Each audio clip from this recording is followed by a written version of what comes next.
예, 지난 시간에 이어서 마지막 강좌, 세 번째 강좌에 대해서 말씀드리도록 하겠습니다.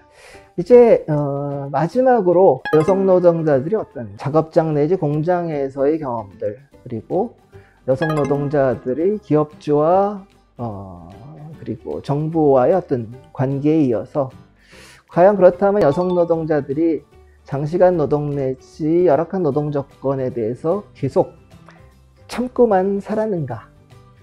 라고 질문을 던졌을 때 60년대, 특히 70년대 넘어서는 여성 노동자들이 자기 주장을 하기 위한 여러 가지 활동 내지 혹은 사회 참여란 것들을 본격적으로 하기 시작합니다.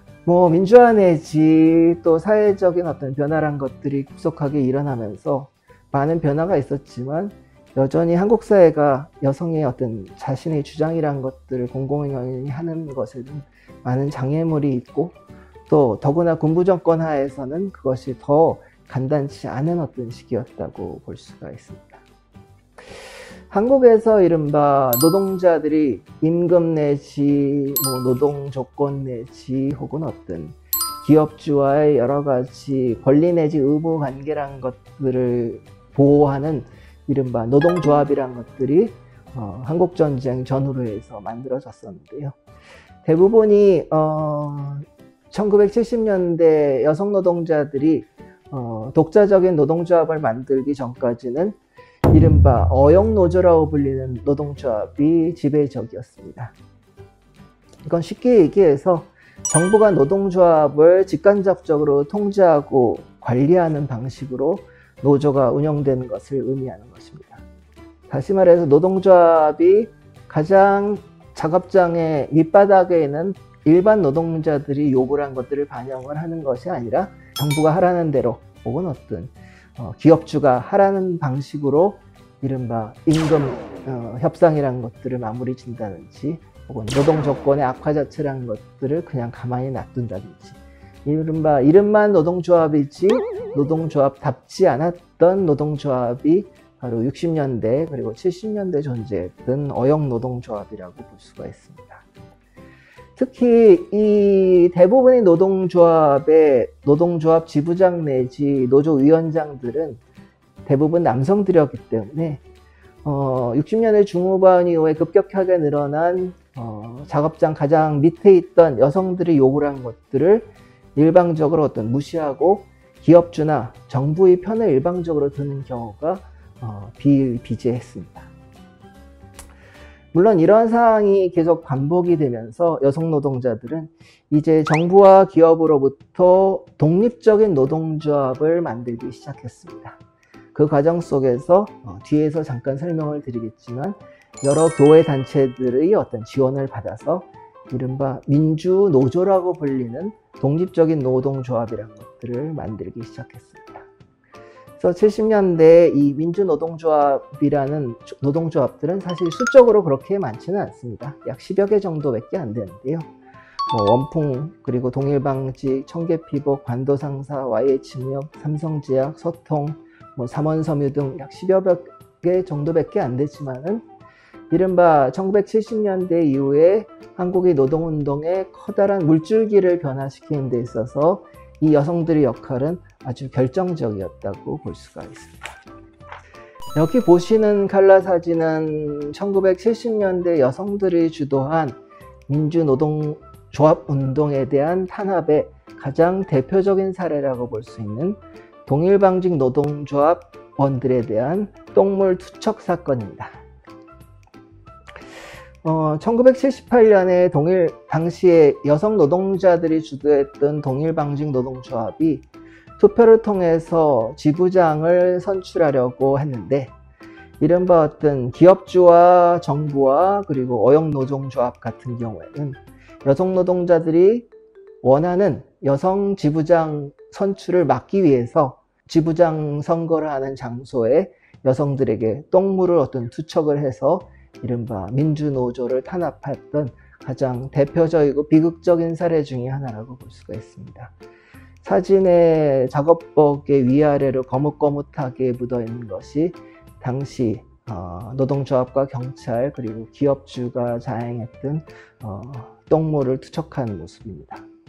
그리고 여기서만 끝난 것이 아니라 이후에 노동조합의 조합원이었던 여성들로 하여금 블랙리스트란 것들을 만들어서 최근에도 문화계의 블랙리스트 같은 것들에 대해서 들어보신 일이 있으시리라고 생각이 들지만 노동조합에 참여했던 여성들이 다른 공장에 가서 취업을 하는 것을 원천적으로 막기 위해서 이른바 취업금지형 블랙리스트란 것들을 이 시기에 최초로 만들었습니다.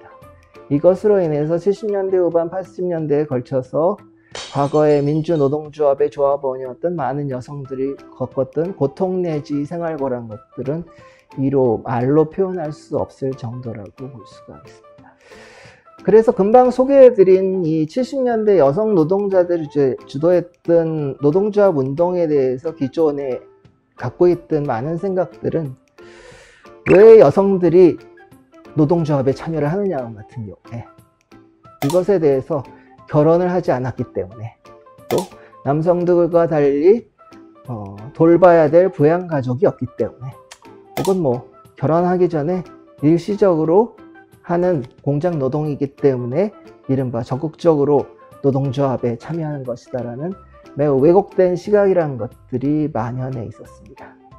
그렇지만 실제로 앞에서 본 바와 같이 70년대 소위 불합리하고 그리고 인간다운 대우란 것들을 하지 않던 노동 조건 내지 재반 상황에 대해서 자신이 목소리를 냈던 이른바 노동운동에서 여성 노동자들이 없이 이른바 70년대와 그 이후에 노동운동은 존재했다고 볼 수가 없습니다. 또 더불어 이전에는 남성들을 중심으로 노동조합이 운영됐던 데 비해서 이른바 여성들이 노동조합을 주도를 하게 되면서 이른바 노동조합의 민주적인 성격, 또 노동조합의 절차적인 어떤 민주성, 또 노동조합에 참여하는 여성들의 비율 자체라는 것들이 급속하게 증가를 하게 됩니다. 한국에서 최초로 여성이 노동조합 지부장으로 선출된 것은 1972년 동일 방직에서였습니다. 당시 주길자라는 이름의 여성이 노동조합 지부장으로 선출이 됐었는데요. 그 당시 신문을 보면은 한국에서 해방 이후에 최초로 여성이 노동조합 지부장으로 선출됐다고 기사화가 될 정도로 매우 널리 알려진 사실 중에 하나였다고 볼 수가 있습니다. 따라서 이러한 노동조합을 기반으로 해서 노동기본권 내지 인간적인 권리 그리고 여성 내지 노동자로서의 차별에 대한 지속적인 요구란 것들을 인간적인 대우를 중심으로 전개를 해왔다고 볼 수가 있습니다. 하지만 이러한 어떤 여성들이 점차적으로 노동조합의 중심으로 서게 되면서 이른바 사용주 내지 정부 그리고 더 나아가서 남성 노동자들 같은 경우엔 이러한 여성 노동자들에 대해서 구탈하거나 성희롱을 하거나 혹은 어떤 언어적인 폭력을 사용하는 등 차마 입에 담을 수 없을 정도의 탄압 내지 혹은 작업장 내외에서의 폭력이란 것들을 지속적으로 행해왔다고 볼 수가 있습니다. 단적으로 일을 제대로 하지 않는다 혹은 작업장에서 여성 노동자들의 어떤 신체를 아무런 생각 없이 신체적인 접촉을 한다든지 이러한 것들을 남성으로서 자신이 당연히 할 수 있는 남성다움이라고 착각을 하면서 일상에서 여성 노동자들을 위협을 했습니다. 또 동시에 밤늦게까지 일하는 이 여성 노동자들에 대해서 여성답지 못하다는 비난이란 것들을 동시에 했습니다. 여성다운 몸놀림이 없다든지 저렇게 일하고선 어찌 제대로 결혼을 하겠느냐는 유의 이른바 입에 담을 수 없는 이른바 여성 노동자들에 대한 이른바 언어 폭력과 여러 가지 어떤 폭력이란 것들이 이 시기에 진행되었다고 볼 수가 있습니다. 그래서 마지막으로 이러한 어떤 공장 내의 폭력과 또 사업주들의 방해에 맞서서 이 여성들이 공장과 일상 그리고 노동조합 안에서 무엇을 같이 나누고 공유를 하려고 했는가라는 것들을 여성 노동자와 소모임이란 주제로 마지막으로 말씀을 드리고자 합니다. 몇 편의 사진을 좀 보여드리려고 하는데요. 이것은 당시 여성 노동자들이 소모임 장면입니다. 앞에 리더가 있고 양편의 여성 노동자들이 자료 내지 기타 부분을 보면서 같이 무엇인가 논의하는 장면입니다. 앞서 여성 노동자들이 교육에 대한 강한 열망이 있다고 말씀드렸지만 이 소모임에서는 독서, 글쓰기, 한자 공부, 그리고 노동법에 대한 어떤 학습 등 교육에 대한 열이라는 것들이 매우 강했습니다. 노동조합과 그리고 또 노동조합을 지원하는 교회의 각종 소모임이 만들어짐에 따라서 이후에 여성 노동자들이 단결과 무언가를 같이 나눌 수 있는 어떤 기초란 것들이 마련이 되었다고 볼 수가 있습니다. 그 다음 사진은 70년대 서울 영등포 지역 사업장에 있는 여성 노동자의 어떤 기숙사입니다. 같은 경우에 보통 5명에서 10명 사이가 거주를 했다고 하고요. 같은 경우에 정확한 규모는 사진으로 쉽게 판별하지 못했지만은 겨우 누워서 잘 수 있는 정도의 아주 협소한 규모의 어떤 기숙사란 것들이 광범위하게 존재했습니다. 특히 농촌에서 온 여성들 같은 경우에는 공장 기숙사 밖에서는 쉽게 주거를 구하기 어려웠기 때문에 상당수가 기숙사에서 생활을 했다고 알려져 있습니다. 다음 칼라 사진은 노동조합 활동가들 내지 노동조합 간부를 대상으로 교육을 하는 장면입니다.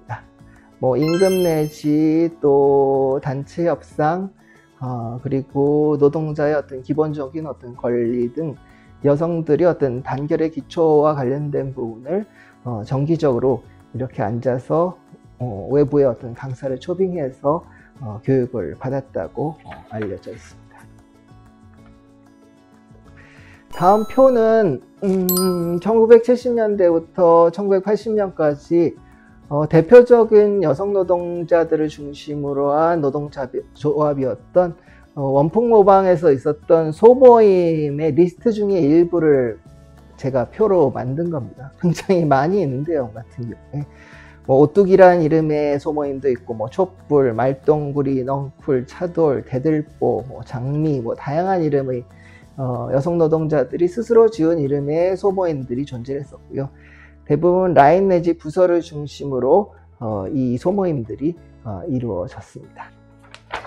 그 다음에 보시는 것은 각서라고 되어 있는데요. 이것은 기업 측이 기숙사 활동을 통제하기 위한 목적에서 1980년 초반에 여성 노동자들에게 받은 각서입니다. 사감의 명령에 절대적으로 복종한다든지 불법적인 노조활동을 해서는 안 된다든지 선동적인 행위를 하지 않는다든지 사감의 지시에 반드시 순응해야 된다든지 이러한 방식으로 소위 여성 노동자들의 삶의 터전이었던 기숙사 활동을 통제 내지 관리하기 위한 각서란 것들을 이 시기에 받았다고 알려져 있습니다. 다음으로 영등포 도시산업선교회 소모임 운영의 원칙이라고 표가 나와 있는데요. 잠깐 이 부분을 설명드리기 전에 왜 갑자기 도시산업선교회라는 어떤 교회 단체가 등장하는가에 대해서 설명을 드릴 필요가 있는데요. 그러니까 1970년대 여성들이 노동조합을 만드는 데 있어서 이들을 지원해 줄 외부의 조직 내지 단체는 거의 존재하지 않았습니다. 지금은 한국의 민주노총이라든지 각 지역별 노동상담소라든지 노동운동 단체들이 광범위하게 존재하지만은 70년대만 해도 이 여성 노동자들이 기대고 이들을 지원할 수 있는 유일한 단체들은 교회 단체밖에 없었습니다. 대표적인 교회 단체가 두 가지 종류가 있었는데요. 하나는 도시산업선교회라고 영등포와 인천에 있던 단체가 하나가 있었고, 또 하나는 카톨릭 노동청년회라고 약칭 디오세라고 불리기도 합니다만, 이 두 카톨릭과 개신교의 소위 노동운동 지원단체들이 이른바 소모임을 포함해서 소위 여성 노동자들이 여러 가지 활동이란 것들을 지원을 했습니다. 거기 표에 나와 있는 것처럼 이른바 모임의 내용을 보시면은 아주 소소하게 꽃꽂이나 요리, 예절부터 시작을 해서 경제 내지 노동법, 정치, 종교 일까지 광범위한 내용을 중심으로 해서 이른바 소모임 활동이라는 것들이 이루어졌습니다. 그리고 가입과 탈퇴는 자유이고 또 한 공장의 조직 수는 제한하지 않고 또 정기적인 모임을 자율적으로 운영하는 등의 이른바 소모임 활동이라는 것들이 이 시기에 전개가 되었다고 볼 수가 있습니다. 예, 이렇게 앞에서 소모임에 대해서 제가 자세히 말씀드렸는데요. 여성 노동자들이 이 민주노조를 만들 수 있는 기반이란 것들은 바로 다름 아닌 이 소모임이었다고 볼 수가 있습니다.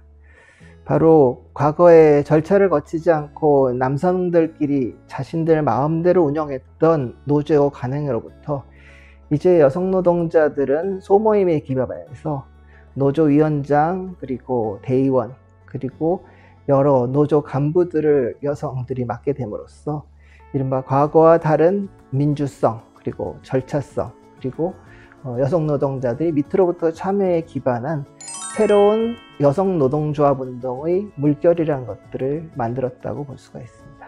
그리고 이것은 가장 밑바닥의 소모임, 그 다음에 조합원들에 의해서 선출된 대의원, 그리고 대의원대회, 그리고 노동조합원 총회를 통해서 이루어지는 이른바 민주주의 훈련의 장이었다고 볼 수가 있습니다.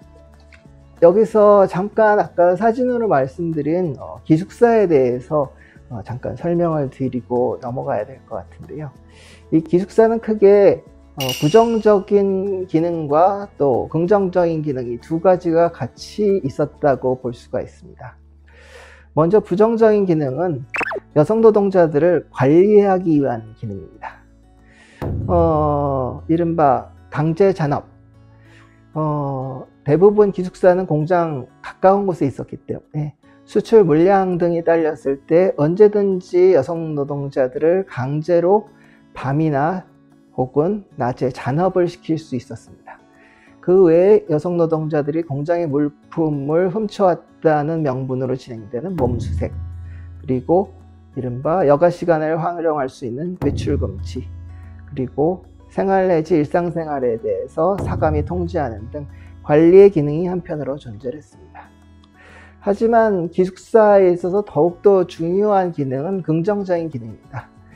이른바 기숙사 환영회, 기숙사 자치회, 그리고 소모임, 그리고 여성들이 이른바 결혼 내지 목돈 마련을 위한 계란 것들이 활성화되면서 이 여성 노동자들이 연대란 것들이 공동의 체험에서 서로 고향이나 혹은 사용하는 사투리, 또 가족적인 경험이란 것들이 다름에도 불구하고 하나의 여성이자 노동자로서 연대할 수 있는 기반이란 것들이 바로 이 기숙사에서 만들어졌다고 볼 수가 있습니다. 이런 의미에서 소모임이 여성 노동자에 의해서 운영되는 것은 한마디로 말하자면 수다에서 불만으로라고 좀 상징적으로 말씀드릴 수 있을 것 같습니다. 초기의 관심들은 같은 농촌 출신이자 장려, 그리고 사회적 차별, 그리고 교육열들을 공유한 끼리 문화였지만 자치활동, 그리고 한문이나 글쓰기, 노동법 악습을 통한 실력 양성을 통해서 진짜 여성 노동자들이 스스로 노동조합 활동에 참여하는 것이 필요하다는 것들, 다시 말해서 노동 현장에서 공유하는 경험이란 것들을 나누면서 정부, 감독자, 그리고 기업체와 자신들이 다른 집단이란 것들을 인식하게 되는 것이 바로 이 소모임의 기능의 가장 핵심적인 역할이었다고 볼 수가 있습니다. 이제 마지막으로 강의를 마치면서 여러분들께 두 가지 정도의 남은 질문거리를 던지면서 강의를 마치고자 합니다. 첫 번째로 박정희 시기 혹은 산업화 시기 여성노동에 대한 시선이 과연 2020년 현재 개선되었고 좋은 방향으로 나가고 있는 것에 대한 질문입니다. 현재도 비정규직, 그리고 아르바이트, 청년노동, 시간제 노동 등 특히 IMF 경제 위기 이후에 노동이 여성화, 특히 여성 노동이 비정규직 내지 불안정한 상태에 빠짐에 따라서 60, 70년대 못지않은 열악한 상황에 처해 있다고 볼 수가 있습니다. 더구나 코로나19 이후에 사회적인 주변 집단일수록 코로나 내지 사회적인 안전망으로부터 불안정한 상황 속에서 과연 50년 전의 산업화 시기와 2020년의 여성론에 대한 시선이 과연 변화했는가에 대해서 우리가 한편으로 질문해 볼 필요가 있습니다. 다른 한편으로 한국 사회의 소수자 내지 타자에 대한 시선이 과연 개선되었는가에 대한 질문 역시 던질 필요가 있습니다. 산업화 시기 소수자가 주요하게 여성이었다면 이제 2000년대 이후 여성뿐만 아니라 장애인, 이주민, 성소수자, 난민 등 다양한 그간 한국 사회가 경험하지 못한 소수자 내지 타자가 우리들 눈앞에 등장하고 있습니다.